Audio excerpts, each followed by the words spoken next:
இந்த 13 விஷயங்களை நீங்கள் செஞ்சுருந்தீங்க அப்படின்னா உங்களோட யூடியூப் சேனலை நீங்கள் டெலீட் பண்ணணும், புது சேனல் ஆரம்பிக்கணும். இப்போ நீங்கள் கேட்கலாம், நான் ஏங்க புது சேனல் ஆரம்பிக்கணும், நான் ஏன் என்னுடைய பழைய சேனல் டெலீட் பண்ணணும், அந்த 13 விஷயங்கள் என்ன? இந்த கேள்விகள் எல்லாத்துக்குமே நீங்கள் விடை தெரிஞ்சுக்கணும் அப்படின்னா இந்த வீடியோ ஸ்கிப் பண்ணாமல் கடைசி வரைக்கும் பார்க்கணும். வீடியோக்குள்ளே போகிறதுக்கு முன்னாடி நம்ம சேனலை சப்ஸ்கிரைப் பண்ணாதவங்க சப்ஸ்கிரைப் பண்ணுங்கள். யூடியூப் ரிலேட்டடான இன்ஃபர்மேஷன் நம்ம சேனலில் ரெகுலராக போஸ்ட் பண்ணிட்டே இருக்கும். இப்போ இந்த 13 விஷயங்களை நான் சொல்கிறதுக்கு முன்னாடி என்னுடைய பர்சனல் ஸ்டோரியை நான் சொல்லி இந்த வீடியோவை பண்ணேன்னா இந்த வீடியோவுக்கு ஒரு ஜஸ்டிஃபிகேஷன் இருக்குன்னு நான் நினைக்கிறேன். உங்களுடைய ஸ்டோரியை நாங்கள் எங்கே கேட்கணும், அதனால் 10 விசாக்கு பிரயோஜனம் இருக்கா அப்படின்னு நினைக்கிறவங்க இந்த 13 பாயிண்ட்ஸ் எங்கே வருது, இந்த வீடியோவில் எங்கே வருதுன்றக்கான டைம்லைன் கொடுத்துருக்கேன். இந்த வீடியோவை ஸ்கிப் பண்ணிவிட்டு அந்த 13 பாயிண்ட்டை பார்த்துட்டு நீங்கள் போகலாம். இந்த ஸ்டோரின்றப்ப என்னுடைய சொந்த கதை, சோக கதை, பர்சனல் ஸ்டோரி அதை நான் சொல்ல போகிறதில்ல. அதாவது இந்த யூடியூப் ஜேர்னி, ஆன்லைன் ஜேர்னி, அதில் ஏன் 30,000-40,000 சப்ஸ்கிரைபர்ஸ் இருந்த ஒரு யூடியூப் சேனலை நான் டெலிட் பண்ணேன், 30,000 வருமானம் வந்த ஒரு யூடியூப் சேனல் டெலிட் பண்ணேன், 4,000 மணி நேரம் வாட்ச் ஹவர்ஸ் இருந்த ஒரு யூடியூப் சேனலை நான் ஏன் டெலிட் பண்ணேன், இது எல்லாத்துக்குமான ஒரு விஷயங்கள் நான் கொடுக்க போகிறேன். பாருங்கள், ஒரு யூடியூப் சேனலை டெலிட் பண்ணுறதுன்றது ஒரு எமோஷ்னலான ஒரு பிக் டெசிஷன். இந்த டெசிஷனை நீங்கள் எடுக்கிறதுக்கு என்னுடைய ஸ்டோரி வந்து ஹெல்ப்ஃபுல்லாக இருக்கும், நீங்கள் ரைட் பாத்தில் போகிறதுக்கு ஹெல்ப்ஃபுல்லாக இருக்குன்றதுக்காண்டி தான் நான் வந்து சொல்கிறேன். இதை வேணாம்னு நினைக்கிறவங்க நீங்கள் என்ன பண்ணலாம், ஸ்கிப் பண்ணிவிட்டு அந்த 13 பாயிண்ட்ஸ் மட்டும் பார்த்துட்டு நீங்கள் போகலாம். இந்த வீடியோன்றது கொஞ்சம் லென்த்தியாக தான் இருக்கும். என்னுடைய ஃப்ரெண்டுக்கிட்ட ஒரு காஃபி ஷாப்பில் உட்காந்துட்டு நான் எப்படி அன்எடிட்டடாக நான் வந்து பேசுவேனோ அந்த மாதிரி தான் நான் வந்து வீடியோ பண்ணியிருக்கேன். என்னுடைய சின்ன வயசுலேருந்து எனக்கு வந்து ஆன்லைனில் ஏதோ சம்திங் கம்ப்யூட்டர் மூலிமா இது மாதிரி பண்ணணும் அப்படின்ற ஒரு ஆசை இருந்தது. கம்ப்யூட்டர் பார்த்தாலே ஒரு ஃபேசினேஷன் இருக்கும். ஆனால் எனக்கு என்ன பண்ணுறதுன்னு தெரியாது. என்னுடைய ஒரு பேக்ரவுண்டு, எங்களுடைய ஃபேமிலி பேக்ரவுண்ட் என்னென்னு பார்த்தீங்கன்னா, நாங்கள் வந்து ஒரு மளிகை கடை வச்சுருக்கோம். சின்ன வயசில் ஒரு கவுண்டமணி காமெடி பார்க்கும்போது அந்த காமெடியில் ஒரு டைலாக் வரும், ஏன்னா அவங்க அப்பா வந்து பஞ்சு கடை வச்சுருக்கான், நீ ஒரு பஞ்சு மில்லாச்சும் வச்சுருக்கக்கூடாதா அப்படின்னு ஒரு கவுண்டமணி வந்து சொல்லுவார்.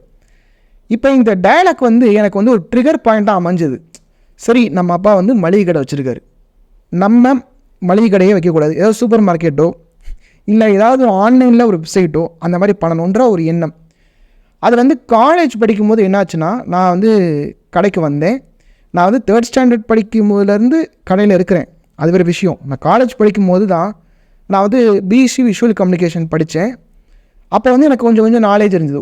ஒரு ஃபோட்டோகிராஃபி தெரியும், ஒரு எடிட்டிங் தெரியும், ஒரு கிராஃபிக் டிசைன் தெரியும், எல்லாத்துலேயுமே கொஞ்சம் கொஞ்சம் எனக்கு தெரியும்.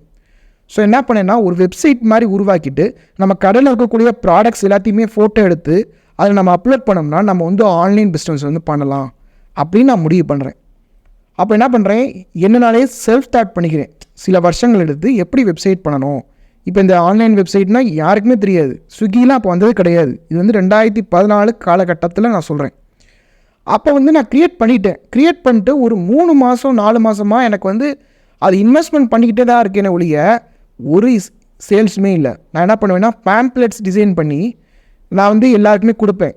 இப்போ எங்களுக்குன்னு ஒரு அக்கௌண்டன்ட் இருப்பார் இல்லையா, கணக்கு பிள்ளைன்னு சொல்லிட்டு, அவர்கிட்ட போய் நான் சொல்கிறேன் இந்த மாதிரி ஆன்லைன் பிஸ்னஸ் பண்ண போகிறேன் அப்படின்னா அதெல்லாம் ஏமாற்றிடுவாங்க. இப்போ தான் வந்து டிஜிட்டல் இந்தியான்லாம் வந்துச்சு, அப்போ அந்த மாதிரிலாம் கிடையாது. அப்போ வந்து அதெல்லாம் ஏமாற்றிடுவாங்க, ஆன்லைன்னாலே பணத்தை ஏமாத்துகிற இடமா தான் இருந்துச்சு அப்போ. பார்த்தீங்கன்னா அப்படி சொல்லும்போது இப்படி இருந்ததா, எனக்கு வந்து என்ன நானே ப்ரூவ் பண்ணிக்க வேண்டிய ஒரு நேரம், ஒரு கட்டாயம். அப்போ என்ன பண்ணுவேன்னா, பேம்ப்ளெட்ஸ் போய் கொடுப்பேன், எனக்கு வந்து சேல்ஸே வராது. ஆஃப்லைனில் வந்து என்னால் ஸ்கேல் பண்ண முடியல. அப்போ தான் முடிவு பண்ணேன், நம்ம ஆன்லைன் வெப்சைட் வச்சுருக்கோம், ஆன்லைன்லேயே ஒரு மார்க்கெட்டிங் பண்ணணும்னு சொல்லிட்டு கூகுள் மார்க்கெட்டிங்லாம் பண்ணேன். அதில் எனக்கு வந்து நல்ல சேல்ஸ் வந்தது. என்ன ஒரு விஷயம்னா, அதில் வந்து எனக்கு நிறைய காஸ்ட் செலவாச்சு. இப்போ ஒரு 100 ரூபாய்க்கு சேல்ஸ் ஆகுது அப்படின்னா 200 ரூபாய்க்கு நான் விளம்பரம் பண்ணணும். அப்போ என்ன பண்ணேன்னா, இன்ஃப்ளூயன்சர் மார்க்கெட்டிங் பண்ணலாம்.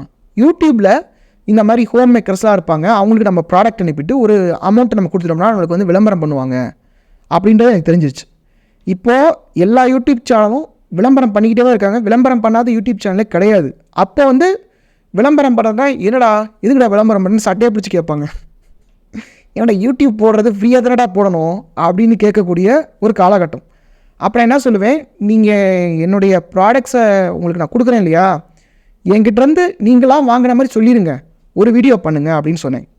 அந்த வீடியோ பண்ணாங்க ஒரு ஃபேமஸான யூடியூபர், அவங்க நேமை நான் சொல்ல விரும்பலை. அவங்க பண்ணாங்க, அவங்க 10,000 சப்ஸ்கிரைபர் இருக்கும்போது இப்போ வந்து அவங்க 500,000 வந்துட்டாங்க. எனக்கு வந்து நல்ல சேல்ஸ் வந்தது. ஓகே, இதுதான்டா வாய்ப்பு அப்படின்னு சொல்லிட்டு நான் என்ன பண்ணேன்னா, அந்த பிஸ்னஸை வந்து நான் கொண்டு போனேன். அவங்க வந்து அவங்களுடைய ஃப்ரெண்டு யூடியூபர்ஸ், பெரிய பெரிய யூடியூபர்ஸ் இருக்காங்களா, அவங்கக்கிட்ட ஃபுல்லாமே சொன்னாங்க. அவங்களும் என்னுடைய வெப்சைட்டை வந்து அவங்களுக்கு நான் ப்ராடக்ட் அனுப்பி வைப்பேன், காசை கொடுத்துருவேன். இப்படி பண்ணிகிட்டு இருக்கும்போது நான் என்ன நினச்சேன், சரி இவங்களுக்கு கொடுக்குறதுக்கு பதிலாக நம்மளே ஒரு யூடியூப் சேனல் ஆரம்பித்தோம்னா நம்மளே விளம்பரம் பண்ணிக்கலாம்ல. அப்போது நம்மளுடைய மளிகை கடைக்கு சம்மந்தமுள்ள ஒரு யூடியூப் சேனலை ஆரம்பிக்கணும். அப்புறம் என்ன பண்ணேன்னா, கிராசரி மென்டார் அப்படின்னு ஒரு யூடியூப் சேனல் ஆரம்பித்தேன். இதுதான் என்னுடைய ஃபஸ்ட்டு யூடியூப் சேனல். இந்த சேனலில் வந்து ஃபேக் ப்ராடக்ட்ஸ், அதாவது இப்போ ஒரு கசகசா இருக்குன்னா கசகசா மாதிரியே கீரை விதைன்னு இருக்கும், ரெண்டு சிமிலராக இருக்கும். இப்போ ஒரு காப்பி தூள் இருக்குன்னா அந்த காப்பி தூளில் வந்து காப்பி கொட்டையை கலந்தால் பரவாயில்ல, புளியங்கொட்டையை அரைச்சி போட்டுருவாங்க. இப்போ வந்து ஒரு புளி இருக்குன்னா அதில் ஒரிஜினல் புளி எது, இதில் வந்து அந்த மண், அந்த ஓடு, அந்த நாரி இதெல்லாம் இருக்காது. இந்த மாதிரி எக்ஸ்பிளைன் பண்ணி நான் வந்து வீடியோஸ் போட்டுட்ருந்தேன். ஆனால் எனக்கு வந்து யூடியூப் பற்றி எனக்கு அவ்வளோவா நாலேஜ் இல்லை. சரி, நம்ம ஹார்ட்ஃபுல்லாக போட்டோம்னா நம்மளை எல்லோரும் வந்து பார்த்துருவாங்க அப்படின்னு நினச்சிட்டு இருந்தேன். ஆனால் அது வந்து பெருசாக பிக்கப் ஆகலை. சரி, எதுக்கு இதை நம்ம க்ரோ பண்ணிக்கிட்டேன்னு சொல்லிவிட்டு நான் விட்டுட்டேன். கொஞ்ச நாள் கழித்து என்னுடைய பிஸ்னஸ் நல்லா போயிட்டே இருந்துச்சு. அப்போ நான் ஒரு முடிவு பண்ணேன், சரி இந்த மாதிரி ஆன்லைனில் வெப்சைட் ஓப்பன் பண்ணுறது, ஆன்லைனில் எப்படி ப்ராடக்டை ஃபோட்டோ எடுக்கிறது, ப்ராடக்ட் ஃபோட்டோஷூட் எப்படி பண்ணுறது, பேமெண்ட் கேட்வே எப்படி பண்ணுறது, ஆன்லைனில் இந்த மாதிரி இன்ஃப்ளூயன்சர் மார்க்கெட்டிங் என்ன பண்ணணும், இதெல்லாம் நம்ம வந்து டீச் பண்ணலான்னு சொல்லிட்டு அப்போ ஆரம்பித்தது தான் ராஜ வித்யாலயான்ற ஒரு சேனல். இப்போ இருக்கிற சேனல் கிடையாது, அப்போ வந்து ராஜ வித்யாலயான்னு ஒரு சேனல்.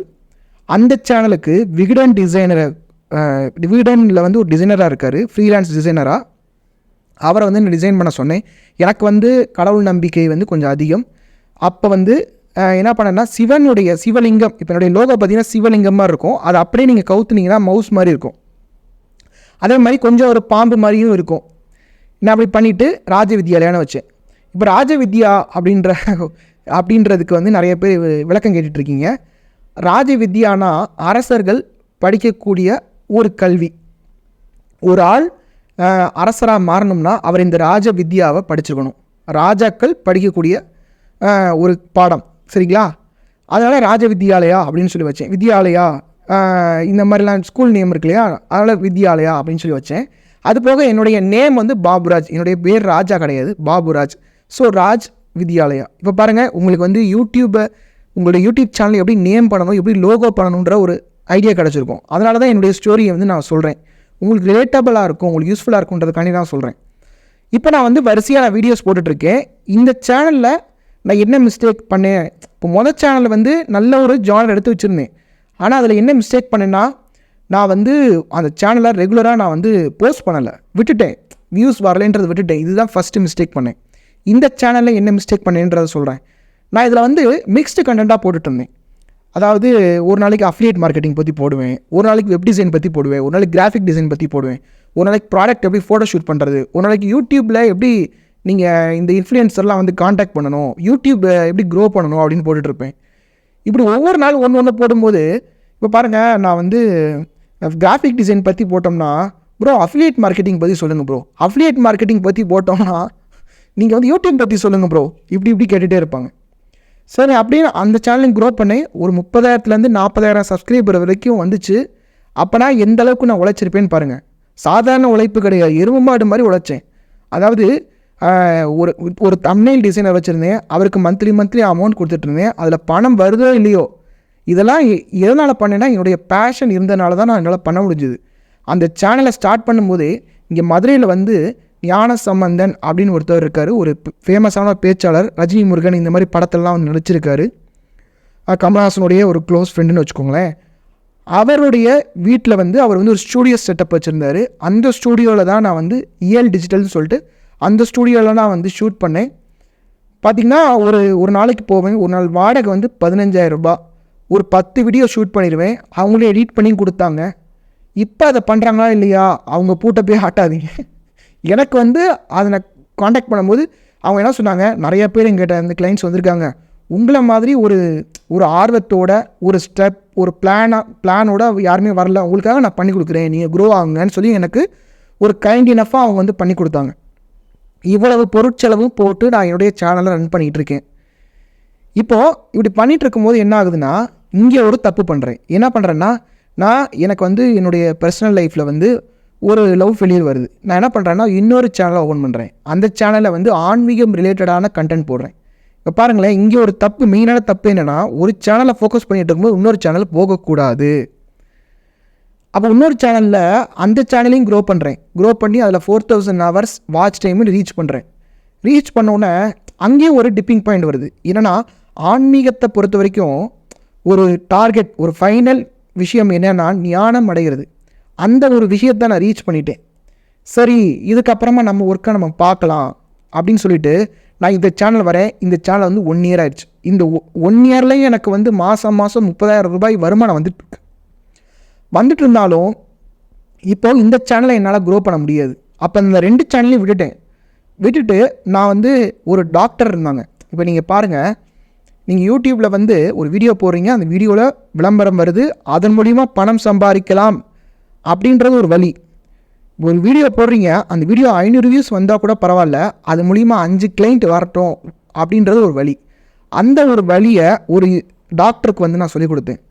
ஒரு நேச்சுரோபேத் டாக்டர் அமெரிக்காவில் இருக்காங்க. அவங்களுக்கு கிளைண்ட்ஸ் ரீச் பண்ணுறதுக்காக அவங்க சேனலை க்ரோ பண்ணேன். அடுத்து எங்கள் அம்மாவுடைய யூடியூப் சேனல் ஒன்று க்ரோ பண்ணேன். அதுக்கப்புறமா என்னோட க்ளோஸ் ரிலேஷன் ஒருத்தவங்களோட யூடியூப் சேனலை க்ரோ பண்ணேன். அப்புறம் இன்னொரு ரிலேஷனுடைய யூடியூப் சேனலை க்ரோ பண்ணேன். இப்படி நிறையா பேருடைய யூடியூப் சேனலை க்ரோ பண்ணிக்கிட்டே வந்தேன். இப்படி க்ரோ பண்ணிக்கிட்டே வரும்போது என்ன பண்ணுறேன்னா, சரி நம்ம வந்து டாக்டர்ஸ்க்கு மட்டுமே யூடியூப் சேனலை க்ரோ பண்ணி கொடுக்கலான்னு எல்லா டாக்டரையும் போய் ரீச் பண்ணுறேன். எல்லா டாக்டரும் என்ன சொல்கிறாங்க, எனக்கு வந்து ஷையாக இருக்குங்க, எனக்கு எதுக்குங்க இதெல்லாம் வேண்டாத வேலை, நம்ம போட்டு அறுத்துடக்கூடாது. அதாவது நான் சொல்கிற பாயிண்ட் வந்து உங்களுக்கு புரியல. அப்போ நான் என்ன பண்ணுறேன்னா, ராஜ வித்யாலயான்ற எதில் நம்ம தோற்றோமோ அதுலேயே நம்ம ஆரம்பிப்போம்னு சொல்லிட்டு ராஜ வித்யாலயன் இன்னொரு சேனலை நான் இந்த சேனலை ஓப்பன் பண்ணுறேன். என்னுடைய ஓல்டு சேனல், அந்த சேனல் வந்து பார்த்திங்கன்னா ஒரு 1 இயர் கிட்ட நான் வந்து வீடியோஸ் போடாமல் விட்டுட்டேன். பாருங்கள், 90 டேஸ் நீங்கள் வந்து ஒரு சேனலில் வீடியோ போடலைன்னா அந்த சேனலை வந்து நீங்கள் க்ளோஸ் பண்ணிட வேண்டியதான். அந்த சேனலில் வியூஸ் போகாது. அதே மாதிரி மிக்ஸ்டு கண்டென்ட் நீங்கள் போட்டிருந்தீங்கனாலும் அந்த சேனலை க்ளோஸ் பண்ணிட வேண்டியதான். ஒரு சேனலில் வந்து எந்த ஒரு பேஷனும் இல்லை, அந்த ஆன்மீகம் ரிலேட்டடான ஒரு சேனல். ஸோ 2 சேனலுமே டெலீட் பண்ணுறேன். இது எல்லாருமே என்னை திட்டுறாங்க, ஏன் அந்த சேனலில் வருமானம் வந்துகிட்டே இருக்கட்டும். வருமானம் வந்துகிட்டே இருந்துச்சுன்னா அது பாருங்கள், அந்த சேனலும் க்ரோ ஆகுது. கொஞ்ச நாள் கழிச்சு அது டவுன் ஆகிற போகுது, என்னுடைய பேரும் கெட்டு போகும். அதனால் 2 சேனலுமே டெலீட் பண்ணிவிட்டு மறுபடியும் நான் ஆரம்பித்து ஒரு 3 மாதம் இந்த சேனலை நம்ம க்ரோ பண்ணலாம், எதை பற்றியும் கவலைப்பட வேணாம். முதல் மாதம் என்னுடைய சேனலில் 8 சப்ஸ்கிரைபர் இருந்தாங்க, 5 மணி நேரம் வாட்ச் ஹவர்ஸ் இருந்துச்சு. 2வது மாதம் 75 சப்ஸ்கிரைபர், 500 மணி நேரம் வாட்ச் ஹவர்ஸ். 3வது மாதம் ஸ்டார்டிங்கில் என்னுடைய சேனல் மானிட்டைஸ் ஆயிடுச்சு. பாருங்கள், 1,19,000% என்னுடைய சேனல் க்ரோ ஆயிடுச்சு 3 மாதத்தில். நான் வந்து அலட்டிக்கவே இல்லை. நான் வந்து 2 வீடியோ தான் போட்டேன். அதே மாதிரி நான் ஒரு மிஸ்டேக் பண்ணேன்னு சொன்னேன் இல்லையா, ஒரு ஆன்மீக சேனல் ஓப்பன் பண்ணேன்னு இல்லையா, அப்போ தான் இந்த ரீல்ஸு ஷார்ட்ஸு இதெல்லாம் கொரோனா காலகட்டத்தில் வந்து ஃபேமஸ் ஆகிட்டு இருந்துச்சு. சரி நம்மளும் போட்டுடலாம். அது எனக்கு வந்து நல்லா பேசிக்கிட்டே இருக்கணும், ஒரு வீடியோ போடுறோம்னா மனசார பேசணும் அப்படின்னு ஒரு வீடியோ முடித்தோன்னா ஒரு நிம்மதி வரும், ஒரு ஏதோ பாரத்தை இறச்சி வச்ச மாதிரி இருக்கும். அப்படி இருக்கிறவன்ட்ட போயிட்டு யானை பசிக்கு சோளப்பொரி மாதிரி எதுக்கு ஒரு 60 செகண்ட்ஸில் ஒரு விஷயம் சொல்லிகிட்டு இருந்தேன், அது எனக்கு வந்து திருப்தியே தரலை. அப்போ நான் என்ன பண்ணேன், இந்த சேனலில் 2 வீடியோ போடுவோம், நம்மளுக்கு பிடிச்ச கண்டென்ட் நம்ம பண்ணுவோம். பாருங்கள், உங்களுக்கு வந்து இதுலேருந்து உங்களுக்கு என்ன தெரிஞ்சுக்கணுன்னா, உங்களுக்கு ஷார்ட்ஸ் வீடியோவாக போட விரும்புகிறீங்களா இல்லை லாங் வீடியோஸ் போட விரும்புகிறீங்களா, அதை நீங்கள் புரிஞ்சுக்கணும் நல்லா. நீங்கள் ஷார்ட்ஸ் க்ரியேட்டர் ஆக போகிறீங்களா லாங் க்ரியேட்டர் ஆக போகிறீங்களா, இந்த 13 காரணங்களும் இதெல்லாம் வரப்போகுது. ஸோ அதை கவனிங்க. இப்போ நான் என்ன பண்ணுறேன், இந்த சேனல் ஆரம்பித்து 2 மாதம் முடிஞ்சு 3வது மாதம் ஸ்டார்டிங்லேயே என்னுடைய சேனல் வந்து மானிட்டைஸ் ஆயிடுச்சு. அப்புறமா அதில் பணம் வர்றதுக்கு 3வது மாதம் எண்டிங் வரைக்கும் ஆச்சு. இப்போ இதுதான் என்னுடைய ஜேர்னி. இப்போ இந்த காரணங்கள் என்னன்றதை 1 பை 1 பார்க்கலாம். முதல்ல வந்து நீங்கள் ஷார்ட் வீடியோஸும் லாங் வீடியோஸும் மிக்ஸ் பண்ணி போட்டிருந்தீங்க அப்படின்னா உங்களுடைய சேனலை நீங்கள் டெலீட் பண்ணணும். இப்போ நீங்கள் நல்லா புரிஞ்சுக்கணும், நீங்கள் ஒன்று ஷார்ட் ஃபார்ம் க்ரியேட்டர் ஆக போகிறீங்களா இல்லை லாங் ஃபார்ம் க்ரியேட்டர் ஆக போகிறீங்களா, எதுன்றதை முடிவு பண்ணுங்கள். 2க்குமே கிராமர்ன்றது வேறு. இப்போ நீங்கள் கேட்கலாம், பெரிய பெரிய யூடியூபர்லாம் ஷார்ட் வீடியோவும் போடுறாங்க, லாங் வீடியோஸும் போடுறாங்க. அவங்க ஒரு போஸ்ட் போட்டாலும் சரி, ஒரு ஃபோட்டோ போட்டாலும் மக்கள் பார்ப்பாங்க, ஏன்னா அவங்க அந்த இடத்துக்கு வந்துட்டாங்க. நீங்கள் அந்த இடத்துக்கு வர்றதுக்கு முன்னாடி வரைக்கும் ஏதாவது ஒன்றைத்தான் நீங்கள் வந்து சூஸ் பண்ணி ஆகணும். 2வது, நீங்கள் வந்து மிக்ஸ்டு கண்டென்ட் போடக்கூடாதுங்க. இப்போ மிக்ஸ்டு கண்டென்ட் தான் நான் என்ன சொல்கிறேன்னா, ஒரு 3 விஷயத்த மிக்ஸ் பண்ணி போட்டிருந்தா பரவாயில்ல. ஒரு நாளைக்கு அவங்க அப்பா பற்றி போட்டுருவோம், ஒரு நாளைக்கு அம்மாவை பற்றி, ஒரு நாளைக்கு மாடு பற்றி, ஒரு நாளைக்கு குலசாமி கோயில், ஒரு நாளைக்கு நாய் பற்றி, ஒரு நாளைக்கு வாழ்க்கை தத்துவம். இப்படி குழப்படியாக போட்டிருந்தீங்கன்னா சத்தியமாக உங்கள் சேனல் வந்து க்ரோ ஆகாது. நீங்கள் வந்து ஒரு புது சேனல் ஆரம்பிக்கிறது நல்லது. அடுத்த ரீசன் என்ன சொல்லி பார்த்தீங்கன்னா, உங்களுடைய வீடியோவுக்கு எதுக்குமே கமெண்ட் வரலைன்னா உங்களுடைய ப்ரெசன்டேஷன் ஸ்கில் வந்து புவராக இருக்குது. ஸோ நீங்கள் உங்களோட ப்ரெசன்டேஷன் ஸ்கில்லை இம்ப்ரூவ் பண்ணணும். சரி, நான் ப்ரெசன்டேஷன் ஸ்கில்லை இம்ப்ரூவ் பண்ணிவிட்டு இந்த சேனல்லே வீடியோ போடலாமான்னு கேட்டிங்கன்னா, ஏற்கனவே போட்டு வச்சுருப்பீங்க இல்லையா ஒரு மொக்க வீடியோஸ், அந்த வீடியோஸ் வந்து உங்களுடைய சேனலை க்ரோ பண்ண விடாது, சீக்கிரமாக க்ரோ பண்ண விடாது. அதனால் நீங்கள் புது சேனல் ஆரம்பித்தே ஆகணும். அடுத்த காரணம் என்னென்னு சொல்லி பார்த்தீங்கன்னா, இந்த யூடியூப் அட்வைசர்ஸ் இருக்காங்க பாருங்கள், யூடியூப்பில் டிப்ஸ் கொடுக்குறேன்ட்டு. அவங்க என்ன பண்ணுவாங்க, நீங்கள் யூடியூப் பண்ணுறது ரொம்ப ஈஸிங்க, நீங்கள் ஃபேஸ் காட்ட தேவையில்லை, வாய்ஸ் போட தேவையில்லை, மியூசிக் கூட போட தேவையில்லை. ஒன்றும் இல்லை, கிட்ஸுக்காக ஒரு கலரிங் நோட்டை வாங்கி வச்சுக்கோங்க, 10 ரூபா தான் செலவாகும். தினமும் ஒரு கலர் பண்ணுங்கள், அதை ஒரு வீடியோவை பண்ணி போடுங்க. ஒரு வீடியோ கணக்காயிருச்சா, யூடியூப்பை பொறுத்த வரைக்கும் ஒரு கணக்கு. அது வீடியோ பார்த்தாங்களா பார்க்கவே நம்மளுக்கு முக்கியம் இல்லை. நம்மளுக்கு தேவை வாட்ச் ஹவர்ஸ், நம்மளுக்கு தேவை பணம், நம்மளுக்கு தேவை சப்ஸ்கிரைபரு. பணம் அப்படியே அள்ளிடலாம் அப்படின்னு சொல்லிட்டு இந்த கார்ட்டூன் சேனலு, இல்லை நீங்கள் வந்து கார்ட்டூன் உங்களுக்கு பிடிக்கலையா, ஒன்றும் இல்லை, தினமும் கோலம் போடுறீங்களா, அதை எடுத்து வீடியோ போட்டுருங்க. அதில் எப்படி சொல்லிக் கொடுக்கணும் அதெல்லாம் நீங்கள் கவலைப்படாதீங்க, மியூசிக் ஆட் பண்ணி விடுங்க. இந்த மாதிரி ரங்கோலி சேனலு, கார்ட்டூன் சேனலு, இல்லை நீங்கள் வந்து அனிமேஷன் பண்ணுங்கன்னு சில பேர் கிளப்பி விட்றாங்க. ஒன்றும் இல்லை, இந்த ஒரு ஆப் இருக்குது, யூடியூப்பில் பணம் சம்பாதிக்கணுமா, இந்த ஒரு ஆப்பு போதும். இந்த ஆப்பை பற்றி நீங்கள் என்ன பண்ணணும், இதில் அனிமேஷன் அவங்களே பண்ணி வச்சுருப்பாங்க, இதில் வாய்ஸ் ஓவர் கொடுத்து நீங்கள் போட்டு விட்ருங்க அப்படின்னு சொல்லி சில பேர். இந்த மாதிரி நீங்கள் எந்த ஒரு பேஷனும் இல்லாமல் நீங்கள் ஒரு யூடியூப் சேனல் ஆரம்பிச்சிங்கன்னு வச்சுங்களேன், கண்டிப்பாக நீங்கள் ஃபெயில் ஆயிடுவீங்க. கண்டிப்பாக இதை வந்து க்ரோ பண்ண முடியாது. ஏன்னா அதுக்கு மேலே உங்களுக்கு என்ன இருக்குது அதில் சொல்கிறதுக்கு. கலரிங் புக்காக அடித்து போடுவீங்க, 500 வீடியோ 600 வீடியோ போடுவீங்க, உங்களுக்கு வீடியோ கண்டென்ட் வந்துக்கிட்டே இருக்கும். வியூவர்ஸ் யாருங்க பார்ப்பாங்க? வியூவர்ஸ் வந்து ஒரு ஜெனியூனாக கொடுக்குறவங்க, கண்டென்ட் கொடுக்குறவங்க பார்ப்பாங்களா, இந்த மாதிரி போட்டுட்ருக்கவங்கள பார்ப்பாங்களா? அவங்களுக்கே தெரியும் இவர் வந்து வியூஸ்க்காக போட்டுட்ருக்காரு, அவங்க என்ஜாய் பண்ண மாட்டாங்க. அடுத்த ரீசன் என்ன சொல்லி பார்த்தீங்கன்னா, உங்களுடைய சப்ஸ்கிரைபர்ஸ் திடீர்னு கம்மியாகுதா, உங்களுடைய சேனலை டெலீட் பண்ணணும். இல்லை உங்களுடைய லைக்ஸுன்றது திடீர்னு கம்மியாகுதா, இல்லை வந்து உங்களுக்கு வியூஸ்ன்றது திடீர்னு கம்மியாகுதா. இப்போ இது எதனால் வருது அப்படின்னு சொல்லி பார்த்தீங்கன்னா, இதுக்கு நிறைய ரீசன் இருக்குது. இப்போ நீங்கள் வந்து ஸ்பேம் பண்ணிகிட்டு இருப்பீங்க, மற்றவங்களுடைய சேனல்லாம் போயிட்டு, அதாவது டிஜிட்டல் பிச்சைன்னு இதான் சொல்கிறது, சப்போர்ட் பண்ணுங்கள், எல்லா இடத்துலையும் போய் சப்போர்ட் பண்ணுங்கள். இந்த சப்போர்ட்னு ஒரு 10 தடவை அடிக்கிறீங்க பார்த்தீங்களா, இது வந்து ஸ்பேமில் போயிடும். அப்போது இந்த மாதிரி ஸ்பேம் பண்ணுறது, அப்படி இல்லைன்னா உங்களுக்கு தெரிஞ்சவங்க தெரியாதவங்க எல்லாரையும் பிடிச்சி அவங்கள வந்து சப்ஸ்கிரைப் பண்ண வைக்கிறது. உங்கள் மூஞ்சிக்காக அவங்க ஒரு நாள் வந்து சப்ஸ்கிரைப் பண்ணியிருப்பாங்க, அதுக்கப்புறம் அந்த வீடியோஸை அவங்க பார்க்க மாட்டாங்க. ஏன்னா அவங்களுக்கு பிடிச்சது தானே அவங்க பார்ப்பாங்க. நீங்கள் உங்கள் ஃப்ரெண்டாக இருக்கிறனாலேயே உங்களுக்கு பிடிச்சது எல்லாத்தையுமே அவங்க பார்ப்பாங்களா? நீங்கள் பார்ப்பீங்களா? உங்களுக்கு பிடிச்சாதானே ஒரு கிரியேட்டரை வந்து உங்களுடைய நேரத்தை செலவு பண்ணி நீங்கள் பார்ப்பீங்க. ஸோ இந்த மாதிரி நீங்கள் ஃபேக்கான சப்ஸ்கிரைபர்ஸ், ஒருத்தவங்க ஃபோன் கிடச்சாலே போதும் ஒரு சப்ஸ்கிரைப் பண்ணி விட்றலான்னு நினைக்கிறீங்கன்னா, அது என்ன ஆகுன்னா 100 சப்ஸ்கிரைபர் இருந்தால் திடீர்னு ஒரு 17 குறைஞ்சிரும். அடுத்த ரீசன் என்னென்னு சொல்லி பார்த்தீங்கன்னா, என்னைய மாதிரி யூடியூப் அட்வைசர் இருக்காங்க இல்லையா, அவங்களும் என்ன சொல்லியிருப்பாங்க, நீங்கள் வாட்ச் டைம் இன்க்ரீஸ் பண்ணணுமா, ஒரு சூப்பர் டிப்பு என்னென்னா, நீங்கள் லைவ் போயிருங்க, லைவ் போயிட்டு வணக்கம் உறவுகளே, சொந்தங்களே, good evening friends, good morning friends, இந்த மாதிரிலாம் பேசுங்க. பேசி அவங்களுக்கு சொந்த கதை சோ கதை பேசிக்கிட்டே நீங்கள் உட்காந்துருங்க, உங்களுடைய வாட்ச் டைம் இன்க்ரீஸ் ஆகும், உங்களுக்கு சப்ஸ்கிரைபர்ஸும் வரும். பாருங்கள், இப்போது நீங்கள் என்ன பண்ணுறீங்கன்னா, அவங்கள தேடி போகிறீங்க, தேடி போய் அவங்க உட்காந்துக்கிட்டு யாரோ ஒரு ஆள் உங்கள் சேனலை யதார்த்தமாக பார்த்துட்டாருன்னா அவரை பிடிச்சி கேள்வி கேட்டுகிட்டே இருக்கிறது. அது உங்களை வந்து பிடிச்சி அவர் வரல, யதார்த்தமாக அவர் வந்து வந்திருக்காரு, அவர் வந்து உங்களுடைய லைவை வந்து பார்த்துருக்காரு. இப்போ நீங்கள் நல்லா புரிஞ்சுக்கணும், உங்களுடைய ஆடியன்ஸ் இருப்பாங்க இல்லையா, உங்களுடைய சப்ஸ்கிரைபர்ஸ், அவங்களுக்கு தான் நீங்கள் மெயினாக அந்த லைவ்ன்றது வரணும். இந்த மாதிரி மற்றவங்கள போய் நீங்கள் ரீச் பண்ணிங்க அப்படின்னா அவங்க உங்களுடைய டார்கெட் ஆடியன்ஸ் கிடையாது. அவங்க உங்களுடைய வீடியோஸையும் ஒழுங்காக பார்க்க மாட்டாங்க, உங்களுடைய லைவ் வந்து பார்ப்பாங்க, வீடியோஸ் வந்து பார்க்க மாட்டாங்க. இந்த மாதிரி நிறைய மிஸ்டேக்ஸ் நீங்கள் பண்ணியிருக்கீங்க. யூடியூப் பற்றி ஐடியா இல்லாமல் நிறையா மிக்ஸ்டு கண்டென்ட்லாம் போட்டுட்டு எப்படி அந்த ஃபார்மேட் பண்ணணும், எப்படி ஆப்டிமைஸ் பண்ணணும், எப்படி அப்லோட் பண்ணணும், இல்லை இந்த மாதிரி யூடியூப் அட்வைசர்ஸ் இருக்காங்க இல்லையா, அவங்களுடைய கோச்சிங்லாம் சில இதை கேட்டு ஒரு திசை மாதிரி போயிட்டு இப்போ வியூவர்ஸ் இன்க்ரீஸ் பண்ண முடியாமல், சப்ஸ்கிரைபர்ஸ் இன்க்ரீஸ் பண்ண முடியாமல், வாட்ச் டைம் இன்க்ரீஸ் பண்ண முடியாமல், யூடியூப்பில் ரெவன்யூ ஏர்ன் பண்ண முடியாமல், இல்லை உங்களை நீங்கள் மார்க்கெட் பண்ண முடியாமல் இங்கே நீங்கள் இருந்தீங்க அப்படின்னா, ஸ்டக்காக இருந்தீங்க அப்படின்னா, என்னுடைய யூடியூப் பெய்டு கோச்சிங் வாங்க. இது வந்து எப்படின்னா, நம்ம மந்த்லி ஒரு அமௌண்ட் ஃபிக்ஸ் பண்ணிடுவோம், Monday to Friday either phone call மூலியமாவோ வாட்ஸ்அப் மூலியமாவோ ஜூம் மூலியமாவோ டெய்லி 1 hour நான் உங்களை கோச் பண்ணுவேன். அந்த கோச்சிங் மூலியமாகவே உங்களால் உங்களுடைய சேனலை நீங்கள் க்ரோ பண்ண முடியும். இன்ட்ரெஸ்டடாக இருக்கிறவங்க என்னுடைய மெயில் அட்ரஸ்க்கு மெயில் பண்ணுங்கள். மெயில் பண்ணும்போது ஹாய், ஹலோ, ஹாய் ப்ரோ இது மட்டும் அனுப்பாமல் சப்ஜெக்டில் உங்களுடைய மெசேஜை வந்து எழுதாமல் டீட்டெயிலாக இதுதான் என்னுடைய சிச்சுவேஷன், நான் மந்த்லி உங்களுக்கு நான் பே பண்ண ரெடியாக இருக்கேன், நீங்கள் வந்து எனக்கு கோச் பண்ணி கொடுங்க, நான் இந்த மாதிரி மொபைல் எடிட் பண்ணுறேன், லேப்டாப்பில் எடிட் பண்ணுறேன், எனக்கிட்ட இந்த கேமரா இருக்குது, இது மாதிரி டீட்டெயிலாக சொன்னீங்கன்னா உங்களுடைய சிச்சுவேஷனை என்னால் புரிஞ்சுக்க முடியும்.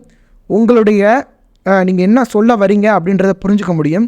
ஒரு ஒன்றுமே இல்லாமலாம் மெசேஜே இல்லாமல் சில பேர்லாம் வந்து சென்ட் பண்ணுறீங்க. இப்போ சிலருக்கு வந்து சில கன்ஃபியூஷன் வந்திருக்கலாம், ஏன்னா நீங்கள் சேனலை டெலீட் பண்ண சொல்கிறீங்க அப்படின்ற ஒரு டவுட்லாம் இருக்கலாம்.